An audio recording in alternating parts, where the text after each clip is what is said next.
예. 자, 오늘 네 번째 강의입니다. 벌써 네 번째입니다. 예. 몇 주 과정이라고 했죠, 저희가?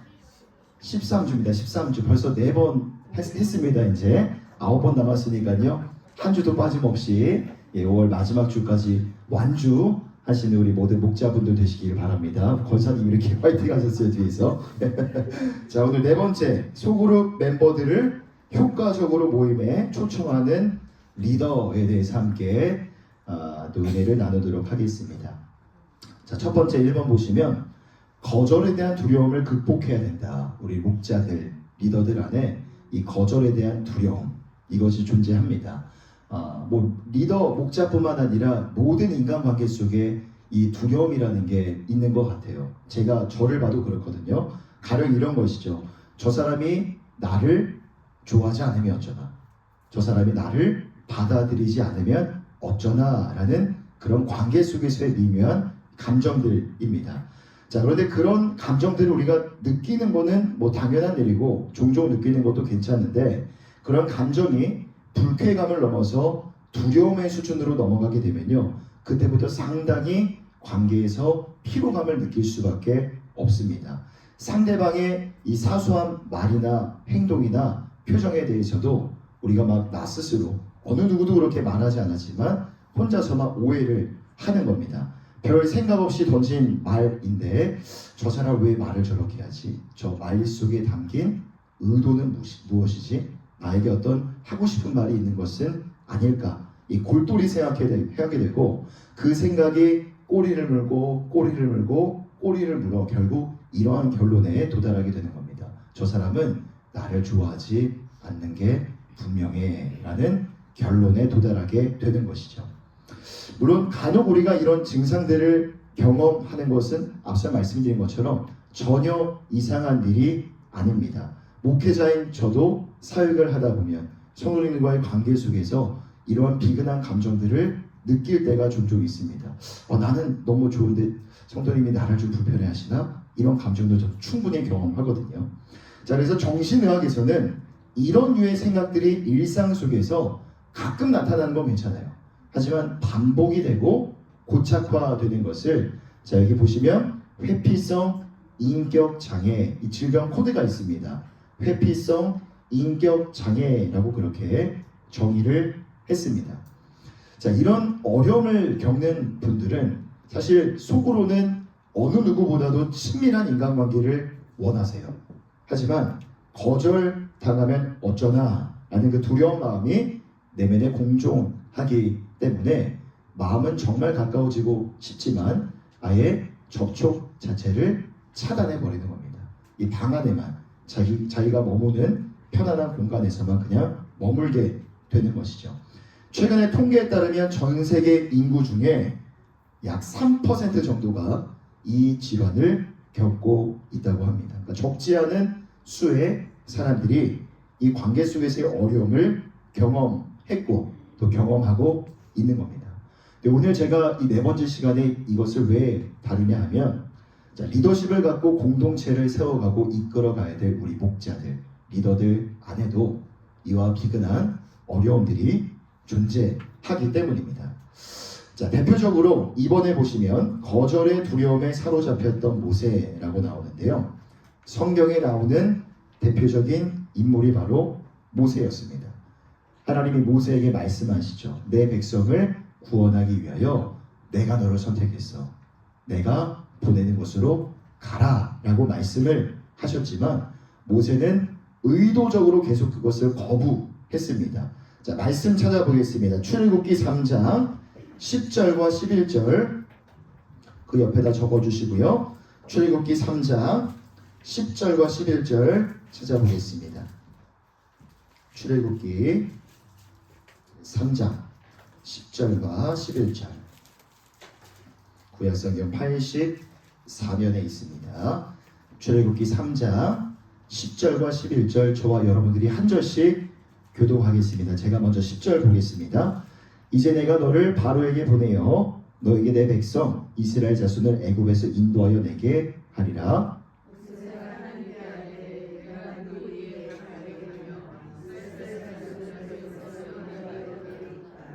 네. 자, 모세 안에 거절에 대한 두려움이 있었습니다. 백성들이 혹시 나를 받아들이지 않으면 어쩌나. 이 과거에 동족들 앞에서 애굽인을 죽였던 그런 과거의 기억이 있었기 때문이죠. 하나님이 최초의 호렙산 떨기나무 가운데 모세를 부르셨습니다. 그에게 하나님의 부르심을 언급해 주셨죠. 하지만 그때 처음 부름받는 순간부터 함께 살펴본 말씀은 출애굽기 3장이지만 이어지는 4장까지 계속 거부하고 거절하며 하나님과 실랑이를 벌이는 모세의 모습이 계속 이어지게 되는 것이죠. 여러분, 모세와 같이 이 거절에 대한 두려움이 종종 우리 안에 존재합니다. 특히나 우리 목장의 리더로 목자들로 여러분들이 부름을 받았는데 만약에 이런 어려움을 가지고 고통하고 있는 분들이 있다면 결국 쉽게 여기서는 안 될 문제라는 것이죠. 왜냐하면 우리 목장 안에서 목자의 사역은 목원들을 초청하고 부르고 함께 하자고 권면하는 것에서부터 시작이 되기 때문입니다. 그리고 우리의 목장은 향후 전도하는 이 셀 그룹으로 나아가야 되기 때문에 태신자들을 초청하는 일이 우리의 일상이 되어야 된다는 것이죠. 우리 목장 안에 그동안 편안했고 즐거웠던 내가 상대하기 좋은 목장원들과 그 안에서만 함께하는 게 아니라 앞으로는 태신자들 VIP들을 계속 함께 만나서 빈자리를 놓고 기도하고 그들이 함께 와서 함께 말씀을 나누는 기쁨을 누릴 수 있도록 초청하는 게 우리 일상이 되어야 되기 때문에 이 목자 안에 거절에 대한 두려움이 있다는 것은 결코 가볍게 여겨서는 안 된다라는 겁니다. 자, 그래서 오늘 이 거절에 대한 두려움을 극복하기 위한 방안은 무엇인가? 이 부분에 대해서 한번 함께 이야기를 나누고자 합니다. 자, 2번입니다. 소그룹 모임에 초청하는 효과적인 방안을 모색하라. 자, 첫 번째 우리 1번 읽어보겠습니다. 시작. 예. 자, 모든 일이 첫 술에 배부른 법이 없는 것처럼 사람과의 관계도 동일한 것 같습니다. 때로는 인간관계는 어떤 특별한 이슈나 사건들로 한순간 그 관계가 친밀하게 연결이 되기도 하지만 대부분의 인간관계는 시간이 필요합니다. 길고 긴 시간을 통해서 유대감을 쌓고 서로에 대한 신뢰감을 향상시키면서 자, 이것을 심리학에서는 이렇게 말합니다. 라포를 형성한다. 라포 형성. 자, 여러분들이 목장 안에서 모임을 이루어 가실 때 당부드리고 싶은 것은 너무 조급해하지 않으셔도 될 것 같아요. 조급해하지 말고 기대감을 가지셨으면 좋겠습니다. 이렇게 적겠습니다. 조급함보다 기대감을 갖자. 조급함보다는 기대감을 갖자. 지금은 목장원이 마음을 좀 못 여는 것 같아도 우리 모임에 와서 좀 편안한 마음을 갖고 임하는 것보다는 좀 불편해 보이는 것처럼 느껴질지라도 시간이 지나면 나아지겠지. 신뢰가 쌓이면 저 사람이 우리 모임 안에서 더 편안해지겠지. 조급함보다는 기대감을 가지시기를 바랍니다. 하지만 여러분, 기대감만 가지시면 안 됩니다. 기대감만 가지시면 안 돼요. 언젠가 나아지겠지라면 1년, 2년, 3년이 될지 모릅니다. 여러분, 반드시 그 기대감을 여러분의 물리적인 시간 안에 담아내셔야 됩니다. 기대감을 여러분들의 물리적인 시간 속에 담아내셔야 돼요. 어떤 말입니까? 만나셔야 돼요. 내 시간을 내어주고 때로는 나의 물질과 나의 재정을 사용해서 이 목장원과 나와의 관계 속에서 신뢰감과 이 라포를 형성해 가야 된다는 겁니다. 그래서 지난주에 라포, 유대감, 친밀감이라는 심리학에서 사용하는 용어입니다. 예. 2주 전에 말씀드린 것처럼 아까도 말씀드렸지만 목자는 희생하는 자입니다. 그리고 내 것을 내려놓아야 하는 자입니다. 여러분들의 시간과 여러분들의 물질을 목장원들에게 기꺼이 내어주셔서 여러분들 안에 있는 게 두려움을 기대감으로 바꾸시고 또 사람 관계가 그렇잖아요. 자주 만나고 이야기를 하다 보면 예측 가능합니다. 이제 이 정도면 이 사람이 나의 초청에 이렇게 반응해 주겠지. 이렇게 응답해 주겠지라는 예측이 가능하게 된다는 것이죠. 자, 여러분들 너무 조급해하지 마시고 신뢰감이 있는 사람들을 먼저 접촉하시되 기다려줄 줄 아는 넉넉한 마음이 있었으면 좋겠고, 자, 여러분들의 있는 시간과 물질을 사용하여서 여러분들 안에 있는 두려움을 기대감과 예측 가능함으로 바꾸어 주시기를 바랍니다. 자, 두 번째, 만남을 통해서 초청하라. 자, 그 밑에다가 이렇게 또 적겠습니다. 비대면보다는 대면이 좋다. 만남을 통해 초청하라. 그 밑에다가 비대면보다는 대면이 좋다. 요새는 핸드폰이 참 너무 편리한 도구가 됐기 때문에 SNS를 통해서 우리가 정보를 쉽게 공유할 수 있고, 사람들에게 연락을 취할 때도 핸드폰으로 충분히 멀리 있는 분들에게도 연락을 해서 이 만남에 대한 약속을 정할 수가 있겠죠. 이것이 물론 우리의 인간관계 속에서 많은 편리함을 제공하지만 때로는 너무나 편리한 이 연락의 수단과 방법이 우리에게 좋지 않은 영향을 가져다 줄 때도 있는 것 같습니다. 여러분, 여기 혹시 결혼 안 하신 분 계시나요? 다 결혼하셨죠? 우리가 만일 미혼의 젊은 세대라고 한번 가정을 해보도록 하겠습니다. 자, 어느 날 여러분 카톡으로 알람 하나가 왔어요. 어떤 알람이냐면 결혼식에 대한 알람입니다. 결혼을 한다라는 여러분 주변의 친구, 지인의 연락을 받았습니다. 언제 어디서 결혼식을 하니까 그날 와서 축하해달라라는 연락의 이 목적이겠죠. 자, 근데 전화 한 번 없이 얼굴 한 번 보지 않았는데 그냥 딸랑 문자나 카톡으로만 결혼식, 어떤 장치에 대한 소식을 여러분들이 받았다면 결코 우리 기분이 썩 유쾌할 수는 없을 겁니다. 예, 직접 만나서 대면을 해서 초청장을 우리에게 주어줘야만 그 안에 그 관계 속에 진정성이라는 게 느껴질 수 있기 때문이죠. 그래서 여러분, 목장원들에게 모임에 대한 초청을 하실 때에는 물론 이 카톡이나 어떤 문자도 괜찮지만 여러분 최소한 전화입니다. 최소한 전화로 여러분들이 초청을 해주시고 직접 만나서 얼굴을 보고 초청하는 그런 진정성을 여러분들의 관계 속에 담아내시기를 바랍니다. 자, 이렇게 한번 또 적어봤으면 좋겠어요. 나의 표정이 곧 나의 말이다. 나의 표정이 곧 나의 말이다. 우리 전화나 뭐 문자, 카톡에는 우리의 얼굴 표정을, 진정성 있는 나의 얼굴을 담아낼 수가 없습니다.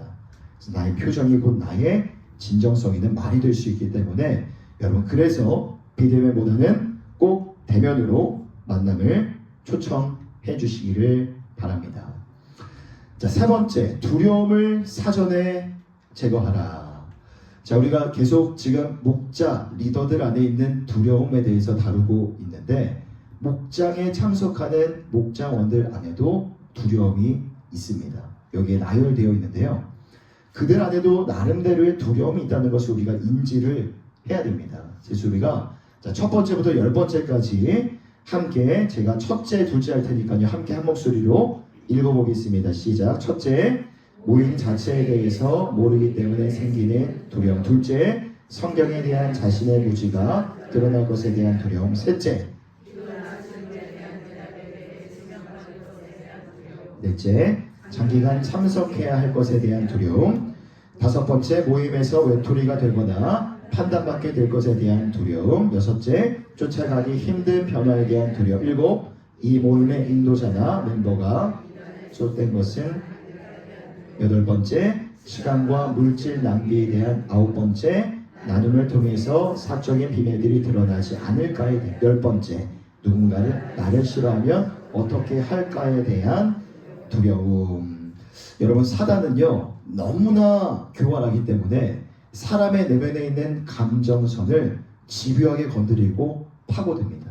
그래서 우리 안에 이 사람에 대한 두려움이 있다면 계속 그것을 건드릴 거고요. 우리 목장원들 안에도 모임에 대한 어떤 불편함, 두려움과 걱정과 염려가 있다면 계속 그것을 집요하게 파고드는 것이죠. 자, 그래서 그런 염려와 걱정, 불안과 우울 등의 부정적인 감정과 정서들이 있다는 것을 우리가 먼저 인지를 해야 됩니다. 전제로 깔고 가야 되는 것이죠. 그래서 그런 감정들로부터 우리 목장원들을 지켜줄 수 있어야 됩니다. 그래서 때로는 그런 것들이 이 목장원들의 내면에 있는지 파악을 해주셔야 되고, 자, 지나친 걱정과 염려에 혹시 빠져 있다면 그렇지 않다라는 거, 그런 기우들을 불식시켜주는 역할과 기능을 여러분들이 감당해 주셔야 됩니다. 그래서 이러한 염려와 두려움들이 혹시 당신 안에 있는지 전화를 해서나 만남을 통해서 확인을 해주셔야 되고, 그런 편견과 오해들이 깨질 때에 우리 목장원들이 더욱더 편안하고 안정적인 마음을 가지고 우리 모임에 참여할 수 있게 될 줄 믿습니다. 자, 세 번째, 두려움을 극복하게 하시는 하나님을 신뢰하라. 자, 이스라엘 역사상 최고의 지도자로 손꼽혔던 모세였죠. 모세 안에도 이 두려움이 있었다는 것을 우리가 함께 살펴봤습니다. 자, 모세도 이 두려움을 느끼고 있었으니 목자와 리더 또 저 또한 우리 모두가 그런 관계 속에서의 두려움과 염려를 갖고 있다는 것은 전혀 이상한 일이 아닙니다. 말씀 한 구절만 더 찾아보겠습니다. 출애굽기 4장 12절로 다시 돌아가세요. 출애굽기 4장 12절. 자, 출애굽기 4장 12절. 4장 12절 함께 한 목소리로 합독하겠습니다. 시작. 이제 가라. 내가 내 입과 함께 있어서 할 말을 가르치리라. 아멘. 이제 목회자인 저에게 정말 큰 위로가 되는 말씀이고, 여러분들도 동일할 것 같아요. 왜냐하면 우리는 영적인 감화를 주는 존재들이고, 여러분들도 저와 같이 말을 해야 되는 목자이고 리더이기 때문입니다. 그래서 우리 안에 목장원들과의 관계 속에서, 저도 성도들과의 관계 속에서 이러한 두려움이 있어요. 무엇을 가르쳐야 될까? 무엇을 말해야 될까? 어떻게 말을 해야 상처받은 이의 마음에 위로를 줄 수 있을까? 어떻게 말을 해야 저 사람의 마음이 상처받지 않을 만큼 지혜롭게 말을 할 수 있을까에 대한 염려와 걱정과 두려움이 늘 우리 안에 존재합니다. 하지만 하나님께서 모세에게 말씀하신 것처럼 하나님께서 우리의 입술과 우리의 말과 우리의 언어를 붙들어 주시고 주관해 주실 줄 믿습니다. 언제나 우리가 무엇을 말해야 될지 가르쳐 주실 줄 믿습니다. 그래서 우리의 부족함, 나의 나약함을 하나님이 다 아세요. 하지만 위축되지 마시고 뒷걸음질 치지 마시고 우리의 모든 부족함을 채우시는 하나님이 나와 함께 하심을 믿음의 눈으로 바라보시고 맡겨진 사명의 자리를 은혜 가운데 잘 감당해 가시는 우리 모든 여종들 되시기를 바랍니다. 자, 그 다음에 4번입니다. 4번, 다섯 가지 원칙이 있는데요. 우리 4번 타이틀 함께 한 목소리로 읽어보겠습니다. 시작. 생수의 근원을 잃어버린 자들을 위한 5대 원칙. 아멘. 자, 지금 제 핸드폰은 지금 여기에 꽂혀 있는데 여러분들 핸드폰을 만약에 잃어버렸다라고 생각을 해보세요. 어떻게 될까요? 어떻게 하시겠어요? 이윤주 집사님 어떻게 하시겠어요? 네? 착신금지 걸고 찾아야죠. 예, 그 핸드폰을 찾기 위해서 막 여기저기 다니게 될 겁니다. 자, 여행을 갔을 때 가장 중요한 게 뭘까요? 여행 갔을 때 가장 중요한 거, 내가 반드시 소지하고 있어야 될 거, 여권이죠. 여행을 갔는데 여권을 잃어버렸다라고 생각을 해보세요. 어젠가 그젠가 한번 뉴스 기사를 봤는데 어떤 기장이 해외 이제 그 운함을 가는데 기장이 여권을 놓고 왔대요, 집에. 그래서 다시 회항을 해가지고 공항으로 돌아갔다라는 그런 기사를, 우픈 기사를 본 기억이 있습니다. 여행 갔을 때 이 여권이 정말 중요하죠. 여권을 잊어버리면 어떻게 될까요? 여행이 그냥 망합니다. 기쁜 마음으로 여행을 다닐 수가 없죠. 이 여행의 온 목적이 즐기기 위한 거기 때문에 편안한 마음으로 여행을 하기 위해서는 반드시 여권을 찾아야 되는 겁니다. 자, 그럼 한번 이렇게 질문을 해볼 수 있을 것 같아요. 스마트폰보다도 더, 여권보다도 더 귀한 것이 우리 하나님이신데 하나님을 잃어버린 자들의 마음에는 그러한 갈망이 있는가라는 그 질문. 우리 목장원들을 한번 여러분들이 생각해 보면서 이 질문을 던져보셔도 좋을 것 같고, 우리 스스로에게 겸손한 마음으로 나 스스로에게 이 질문을 던져보는 것도 꽤 의미 있는 묵상의 시간이 될 수 있을 것 같아요.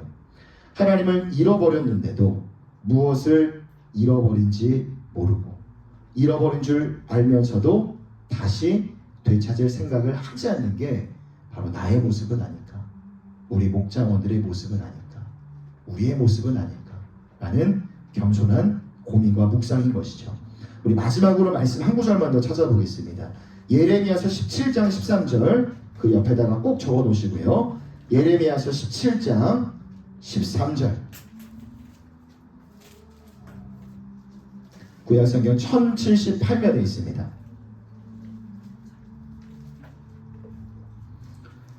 예레미야서 17장 13절의 말씀, 예레미야서 17장 13절, 예레미야 17장 13절 함께 한 목소리로 읽겠습니다. 시작. 이스라엘의 소망이신 여호와여, 물은 여호와를 떠나는 자는 흙의 기록이 되리니 이는 생수의 근원이신 여호와를 버림이니라. 아멘. 자, 예레미야 선자는 하나님께서 생수의 근원이 되신다라고 말합니다. 생수의 근원에다가 밑줄을 거주시고요. 그 밑에 타이틀 밑에다가 거주시고 예레미야 17장 13절 생수의 근원이신 하나님을 떠나면 삶이 메마를 수밖에 없어요. 그래서 여호와를 떠나는 자는 흙의 기록이 된다라는 겁니다. 이 생수의 근원에서 떠나가게 되면 인생이 메마르고 강팍해질 수밖에 없는 것이죠. 그래서 우리 목자분들께서는 한번 생각해 보셔야 돼요. 우리 목자원들이 생수의 근원이신 하나님 안에 잘 붙어 있는가, 떠나 있진 않은가. 그래서 하나님을 떠나 영적인 기근과 허기 가운데 머물러 있는 것은 아닌가. 여러분, 그래서 영적인 허기를 느끼며 하나님을 떠나 있는 목자원들이 있다면 그들에게 다시 한번 은혜의 생수를 데워줄 수 있는 대안 공동체로 우리의 목장을 제시해 줄 수 있어야 됩니다. 그래서 5가지 원칙 마지막으로 살펴보겠습니다.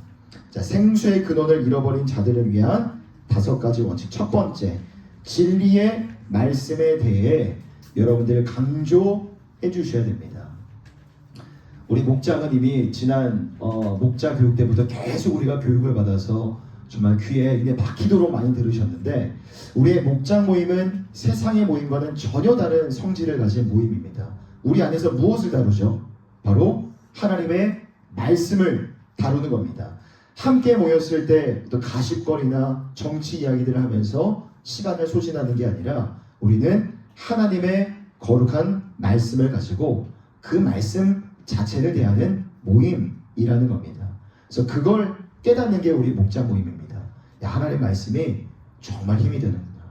정말 이게 내 영혼의 생수와 같구나 라는 것을 깨닫는 게 우리의 목장 모임이어야 됩니다. 두 번째, 진리를 삶에 적용할 수 있도록 준비시키는 것에 대한 강조입니다. 자, 우리 목장 모임은 성경 공부를 하는, 지식을 습득하는 시간이 결코 아닙니다. 공부를 통해서 지식을 얻는 것도 굉장히 의미 있는 일이지만 우리 목장 모임은 하나님 말씀이 각자의 삶에 어떻게 역사하여서 삶이 어떻게 변화됐는지, 어떻게 역경과 고난을 이겨내고 감내했는지 그것을 경험하고 경험한 자들이 그 경험담을 함께 나누는 시간이라고 할 수 있습니다. 그래서 그 과정 속에서 반드시 목자 여러분들, 리더분들이 솔선수범을 해주셔야 됩니다. 여러분, 100점짜리 리더가 있는가 하면 빵점짜리 리더가 있거든요. 빵점짜리 리더는 어떤 리더냐면 행동하지 않고 실천하지 않고 말만 하는 리더가 빵점짜리 리더입니다. 여기는 100점짜리 리더가 다 모여 있는 줄 믿습니다. 예, 그래서 여러분 말씀을 대하고 말씀이 내 삶에 어떤 영향을 미쳤는지 여러분들이 먼저 경험하고 여러분들의 경험담을 나누는 리더들이 되시기를 바랍니다. 가령 이런 거죠. 하나님은 사랑이십니다 라는 내용을 가지고 목장 모임을 했어요. 리더가 사랑이 없어요. 목자가 사랑을 실천하지 않고 자기밖에 모릅니다. 그러면 그 모임은 아무런 의미가 없는 겁니다. 존재할 필요가 없는 모임인 것이죠. 하지만 먼저 목자와 리더가 계속 그 진리를 시도하는 겁니다. 하나님은 사랑입니다라는 걸 외쳤고 때로는 성공할 수 있어요. 하지만 우리 안에 있는 연약함 때문에 사랑해야 되는데 이번 한 주 또 누구를 미워했어요, 증오했어요 라는 실패한 경험도 함께 나눌 수 있어야 돼요. 내가 성공한 것이든 내가 실패한 것이든 결국 하나님의 말씀이 내 마음밭에 떨어져 내 삶이 작동한 거기 때문에 그 성공과 실패의 모든 경험들을 함께 나누는 리더가, 여러분 저는 100점을 넘어서 1000점짜리 리더, 만점짜리 리더라고 믿습니다. 여러분 말씀이 삶에 적용이 될 수 있다는 것을 여러분 목장원들에게 여러분들의 삶을 통해 가르쳐 줄 수 있어야 됩니다. 자, 세 번째 원칙, 상호 책임에 대한 강조입니다. 그 밑에다가 또 이렇게 한번 적어보겠습니다. 상호 신뢰 지수를 높이라. 상호 신뢰 지수를 높이라. 상호 신뢰 지수를 높이라. 여러분 앞서 말씀드린 것처럼 여러분들 스스로가 목장원들 한 사람 한 사람의 가치를 인정하고 여러분들의 그 기대감과 설레는 마음을 물리적인 시간 속에 담아 함께 시간을 보내면 유대감이 형성되고 신뢰감이 형성되는, 즉 라포가 형성될 수 있다라고 말씀을 드렸어요. 시간이 지나면 더 마음이 열리겠지. 기다릴 줄 아는 넉넉한 마음과 인내하는 마음도 중요합니다. 하지만 때로는 정말 이 목장원이 우리 목장에 와서 생수의 근원 되시는 하나님의 은혜를 경험할 수 있도록 말로 언급해 주는 게 필요해요. 내가 이렇게 모임을 준비하고 이렇게 이끌어가는 것처럼 당신 안에도, 권사님, 집사님 안에도 이 모임을 향한 사모함이 있었으면 좋겠습니다. 우리 목자가 책임감을 가지고 모임을 이끌어가는 것처럼 목장원들도 스스로 책임감을 가지고 모임에 임할 수 있도록 기다려주는 거 필요하지만 때로는 목자의 말로 언급해 주는 것도 필요합니다. 이 모임을 통해서 당신이 반드시 하나님의 은혜를 경험할 것이고 회복이 될 것입니다 라는 기대감, 희망적인 메시지와 더불어서 이 시간을 우리 목장원도 삶의 우선순위로 둘 수 있도록 계속해서 도전해 주는 그 역할을 감당해 주시기를 바랍니다. 자, 네 번째, 사명에 대한 강조입니다. 여러분, 교회의 사명은 무엇입니까? 복음을 전하는 겁니다. 전도하는 것이죠. 우리 목장을 통해서 하나님의 나라가 확장이 되는 겁니다. 예레미야 선지자는 이것을 두고 생수의 근원을 알지 못하는 자들에게 생수의 근원을 찾을 수 있도록 돕는 것이다 라고 이렇게 비유를 하며 설명을 했죠. 자, 그래서 우리 목자들도 목장원들에게 도전해 주었으면 좋겠어요. 두 가지를 도전해 주셨으면 좋겠습니다. 적어보겠습니다. 첫 번째, 예배의 자리에 나오십시오 라는 도전을 주셔야 돼요. 첫 번째 도전, 예배의 자리에 나오십시오. 여러분, 생수의 근원 되시는 하나님을 만나는 시간과 자리가 바로 예배의 자리인 줄 믿습니다. 그래서 예배를 통해서 가난하고 갈급한 심령이 하나님의 은혜의 샘물을 경험하게 되는 겁니다. 말씀을 통하여 그 하나님의 생수가 가난 심령 가운데 이렇게 연결되어서 공급이 되는 것이죠.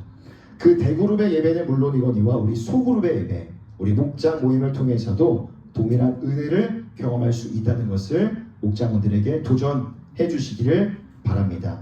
두 번째 도전입니다. 흘려보내는 자가 되십시오. 두 번째 도전, 흘려보내는 자가 되십시오.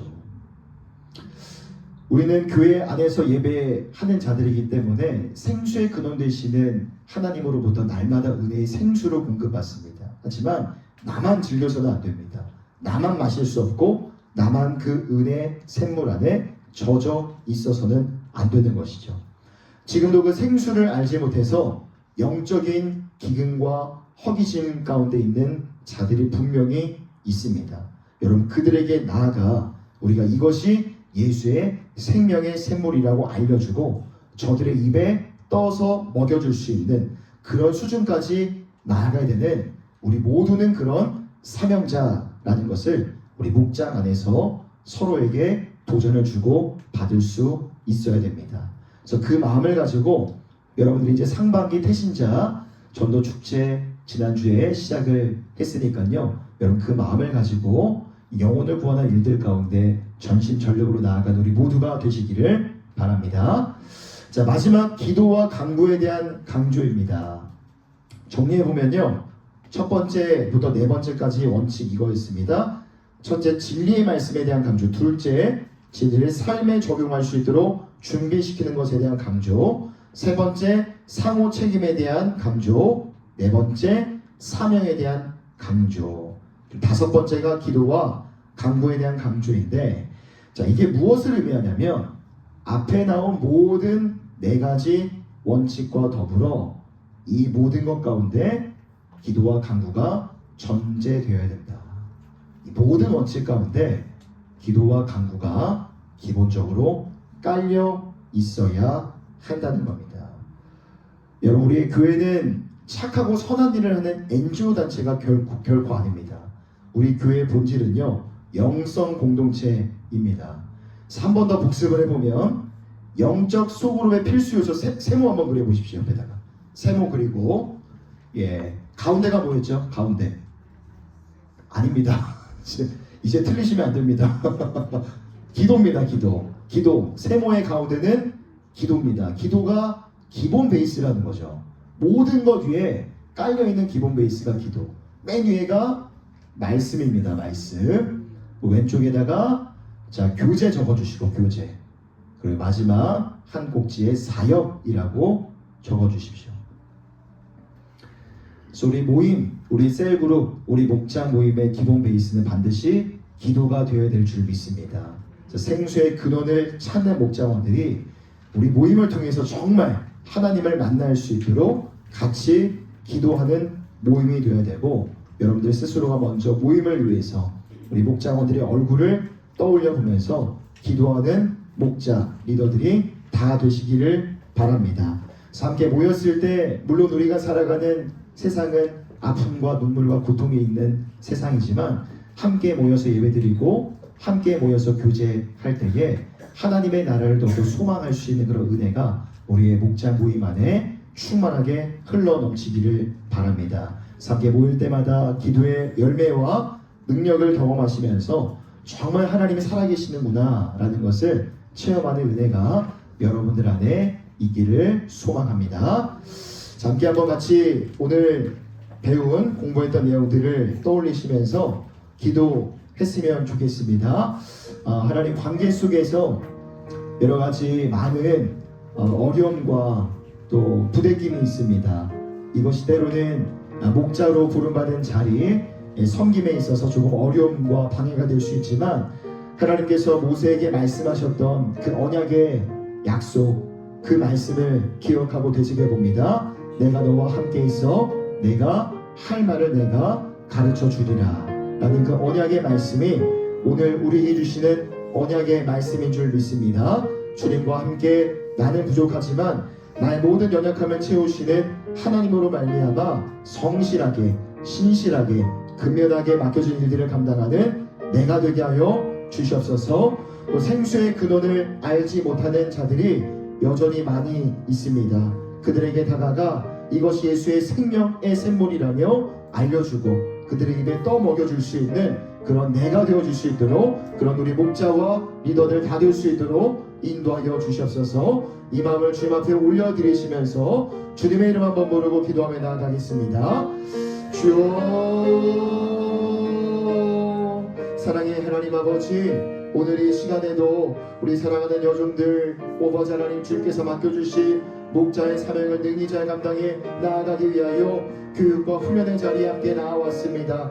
하나님, 때로는 우리도 연약한 존재들이기 때문에 우리가 목자로 섬길 때에 많은 한계와 어려움들이 있지만 하나님이 모세에게 말씀하셨던 것처럼 내가 너와 함께 할 것이고 내가 너를 불렀으며 내가 할 말을 가르쳐 알려주리라 말씀하셨던 하나님의 약속의 말씀, 우리에게 주시는 용기와 도전의 말씀임을 믿고 받아들여 담대하게 맡겨진 일들을 감당한 우리 모두가 되어줄 수 있도록 인도하여 주시고 함께하여 주시옵소서. 하나님 아버지, 우리 목장 안에 모이는 모든 목장 식구들, 아버지 하나님 생수의 근원 되신 하나님의 품 안에 나아가 아버지 날마다 은혜의 생수를 공급받으며 아버지 하나님 앞에 아버지 오늘 참된 부유함과 기쁨과 즐거움 가운데에 하나님의 살아계심을 경험한 우리 모든 식구들 다 되어줄 수 있도록 하나님 인도하여 주시고 함께하여 주시옵소서.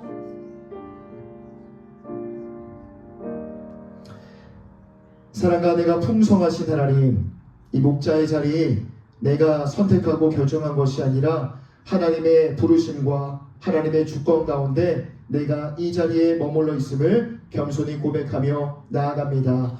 하나님 아버지, 목자로 섬길 때에 때로는 많은 희생이 필요하고 상처를 받을 때도 있으며 아버지 하나님 많은 부딪힘과 어려움들을 경험하곤 하지만 하나님께서 모세에게 말씀하셨던 언약의 말씀을 떠올려 봅니다. 내가 너를 불렀고 너와 함께 있을 것이며 내가 너에게 할 말을 알려주리라 라는 그 하나님의 언약의 말씀을 통해 아버지 하나님, 오늘 우리 또한 마음에 도전받고 위로함을 받아 우리에게 맡겨진 모든 목자의 사명들 능히 잘 감당해 나아가는 우리 모두가 되게 하여 주시옵소서. 날마다 은혜의 생수를 우리의 심령 가운데 되어 주셔서 하나님 말씀의 기쁨과 또 성령 충만함의 능력과 권능이 우리 삶 가운데 펼쳐지도록 인도하여 주시옵소서. 아버지, 한 분 한 분 모든 목자들 가운데에 날마다 생수의 근원 되신 주님이 함께 동행하여 주시고 함께 모이는 목장 모임 안에서 우리 모두가 날마다 우리의 삶과 가정과 직장과 일터와 우리 자녀 손들 가운데에 은혜의 생수를 되어주시는 하나님의 놀라운 능력과 권능의 손길을 경험하는 모든 모임들 다 되어줄 수 있도록 인도하여 주시옵소서. 하나님 아버지, 이제 훈련과 교육의 시간을 마치고 하나님 수요 오아시스 예배 자리로 나아갑니다. 오늘도 우리에게 예비해 주신 은혜와 능력의 말씀이 있음을 압니다. 겸손히 하나님 예비하는 자리 가운데 나아가 그 하나님의 말씀 앞에 엎드릴 때에 어느 누구보다도 말씀의 은혜 받고 도전받는 은혜의 주인공들 다 되어줄 수 있도록 인도하여 주시옵소서. 그렇게 행하실 주님을 기대하오며 우리 주 예수 그리스도의 이름으로 간절히 기도드립니다. 아멘. 하나님 앞에 영광의 박수 올려드리겠습니다. 예, 오늘 4주차 교육 마쳤습니다. 다음 주는 몇 주차죠? 5주차입니다. 네, 다음 주에도 은혜를 사모하시면서 나오시는 모든 목자분들 되시기를 바라고요. 교구별로 흩어지도록 하겠습니다.